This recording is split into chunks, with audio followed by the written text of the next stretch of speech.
നിലമ്പൂർ ചാലിയാറിലെ 30 കുടുംബങ്ങളുടെ ദുരവസ്ഥയെപ്പറ്റിയാണ് ഞാൻ ഇനി പറയുന്നത്. വർഷങ്ങളായി ഇവിടെ താമസിക്കുന്ന കുടുംബങ്ങളുടെ പുരയിടം വനഭൂമിയാണെന്ന് അവകാശവാദവുമായി എത്തിയിരിക്കുന്നു നമ്മുടെ വനംവകുപ്പ്. റീബിൽഡ് കേരളയുടെ ഭാഗമായി വനംവകുപ്പ് 2 മാസം മുമ്പ് നടത്തിയ സ്കെച്ച് സർവേയിലാണ് ഈ പുതിയ കണ്ടെത്തൽ. ആദിവാസി വിഭാഗത്തിൽപ്പെട്ടവർ ഉൾപ്പെടെയുള്ളവരുടെ സ്ഥലത്ത് ജെണ്ട കെട്ടാനുള്ള നടപടിയിലേക്ക് വനംവകുപ്പ് കടന്നു. അതോടെ നാട്ടുകാർ സമരത്തിലുമായി. മലപ്പുറം നിലമ്പൂർ ചാലിയാറിലെ 30-ലധികം വരുന്ന കുടുംബങ്ങൾ എന്ത് ചെയ്യണമെന്നറിയാതെ പകച്ചു നിൽക്കുകയാണ്. കഴിഞ്ഞ 50 വർഷത്തിലധികമായി താമസിച്ചു വരുന്ന ഭൂമിയിൽ നിന്ന് ഒരു സുപ്രഭാതത്തിൽ ഒഴിഞ്ഞു പോകാൻ ആവശ്യപ്പെടുകയാണ് വനംവകുപ്പ്. പൂർവികരായി കൈമാറി വന്ന ഭൂമി, കഴിഞ്ഞ 50 വർഷത്തോളമായി താമസിക്കുന്ന ഭൂമി, ഇവിടെ നിന്നാണ് ഒഴിഞ്ഞു പോകണമെന്നാവശ്യപ്പെട്ട് വനംവകുപ്പ് ഈ കുടുംബങ്ങൾക്ക് നോട്ടീസ് നൽകിയിരിക്കുന്നത്. ചാലിയാർ പഞ്ചായത്തിലെ കാനക്കുത്ത്, ആലോടി മേഖലകളിൽ താമസിക്കുന്നവരാണിവർ. റീബിൽഡ് കേരളയുടെ ഭാഗമായി വനംവകുപ്പ് 2 മാസം മുൻപ് നടത്തിയ സ്കെച്ച് സർവേയാണ് ഈ കുടുംബങ്ങളെ ആശങ്കയിലാഴ്ത്തിയിരിക്കുന്നത്. സർവേ പൂർത്തിയായതോടെ പട്ടയം ഉൾപ്പെടെയുള്ള ഭൂമിയാണ് വനംഭൂമിയാണെന്ന് കാട്ടി വനംവകുപ്പ് കല്ലിട്ടത്. വൈകാതെ ഇവിടെ ജെണ്ട കെട്ടിത്തിരിക്കാനുള്ള നീക്കത്തിലേക്ക് വനംവകുപ്പ് കടക്കും. ഇപ്പൊ നിലവിലെ പ്രശ്നം എന്ന് പറഞ്ഞപ്പോൾ നമ്മുടെ കാനക്കുത്ത് ഭാഗത്ത് വർഷങ്ങൾക്ക് മുൻപ് ഇവിടെ ജെണ്ട സ്ഥാപിച്ചിരുന്നു. ഇപ്പോൾ വീണ്ടും റീബിൽഡ് കേരളയുടെ ഭാഗമായിട്ട് ഒരു സർവേ നടന്നു. അത് പ്രകാരം ഇപ്പോൾ ഇവിടെ ഈ ഏരിയയിൽ ഒരു 10-30 കുടുംബങ്ങൾ താമസിക്കുന്നുണ്ട്. ഒക്കെ 10 സെന്റ് 5 സെന്റുകളുള്ള ആളുകളാണ്.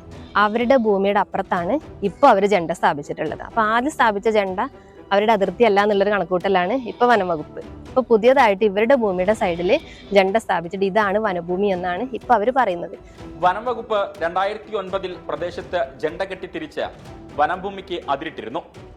ഈ അതിർത്തിക്ക് പുറത്തുള്ള സ്ഥലങ്ങളിലാണ് പുതിയ ജെണ്ട കെട്ടാനുള്ള നീക്കം. വനംവകുപ്പിന്റെ നടപടിക്കെതിരെ ചാലിയാർ പഞ്ചായത്ത് മലപ്പുറം ജില്ലാ കളക്ടർക്കുൾപ്പെടെ കത്ത് നൽകിയിട്ടുണ്ട്. അതേസമയം ചാലിയാറിൽ നിർധന സഹോദരങ്ങളുടെ ഭവന പദ്ധതി വനംവകുപ്പ് തടഞ്ഞു. ലൈഫ് പദ്ധതി പ്രകാരമുള്ള വീട് നിർമ്മാണമാണ് വനംവകുപ്പ് തടഞ്ഞത്.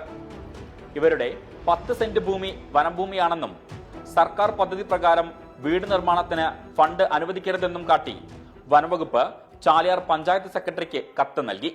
വനംഭൂമിയാണെന്നറിഞ്ഞിട്ടും നേരത്തെ പലരും കയ്യേറി കൈവശം വെച്ചതാണ് പ്രതിസന്ധിക്ക് കാരണം എന്നുള്ളതാണ് വനംവകുപ്പ് നൽകുന്ന വിശദീകരണം.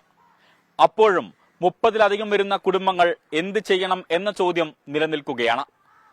മലപ്പുറത്തു നിന്നും ഷഹദ് റഹ്മാൻ, 24. പൊതുജനം കഴുതയല്ല സാർ. കുറേ കുടുംബങ്ങൾക്ക് സ്വന്തം കിടപ്പാടം നഷ്ടമാകുന്ന അവസ്ഥയാണ് വനംവകുപ്പ് ഉണ്ടാക്കിയിരിക്കുന്നത്. പ്രദേശവാസികൾ ഇതിനോട് ശക്തമായി പ്രതികരിക്കുന്നു. താൽക്കാലികമാണ് അവർ പറയുന്നത്.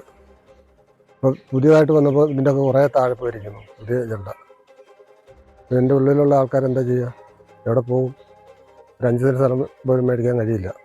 ഞങ്ങളിപ്പോൾ ഇതൊക്കെ ഇപ്പോൾ ഉള്ള പേരെയും പൊളിച്ചിട്ട് ഇപ്പോൾ ഞങ്ങളിപ്പോൾ അടങ്ങാറായി. ഞങ്ങൾ 10 ചെറുതായപ്പോൾ തന്നെ ഞങ്ങൾ ഇവിടെ തന്നെയായിരുന്നു. അപ്പം ഇങ്ങനെ അന്ന് ജെണ്ട പുറത്ത് കൊടുത്ത് പോയി. അപ്പം അങ്ങനെയൊക്കെയാണ് ഇപ്പം ഞങ്ങൾ കഴിഞ്ഞു പോകുന്നത്. ഞങ്ങൾ ഇവിടെ 1971 മുതൽ ഇപ്പോൾ ഇതിനിപ്പോൾ ഒരു പുതിയ ഓരോരോ നിയമത്തിൻ്റെ ഇതിൻ്റെ അടിസ്ഥാനത്തിൽ ഇത് ഇപ്പോൾ ജെണ്ട അപ്പുറത്ത് നിൽക്കുന്നത്. ഇപ്പോൾ ഇപ്പുറത്ത് കൂടെ വേറെ പുതിയ ജെണ്ട ഇടാനുള്ള ഏർപ്പാടിലാണ് ഇപ്പോൾ ഇവർ നിൽക്കുന്നത്. അത് നടക്കുന്ന ഏർപ്പാടല്ല. ഞങ്ങൾക്ക് ആർക്കും പോകാൻ സ്ഥലമില്ല, വീടും ഇല്ല. ഞങ്ങളുടെ വീട് പൊളിച്ചെറിഞ്ഞിങ്ങനെ ഞങ്ങൾ നോക്കിക്കുക. ഞങ്ങൾക്ക് കുട്ടികളും ഇല്ല, മക്കളും ഇല്ല. പണിക്ക് പോകാനും കൂടി വയ്യ ഞങ്ങൾക്ക്. അങ്ങനെ വയസ്സായി ഇതായി കിടക്കുക. കുട്ടികളെങ്കിൽ നോക്കിക്കോളും, കുട്ടികളും ഇല്ലല്ലോ.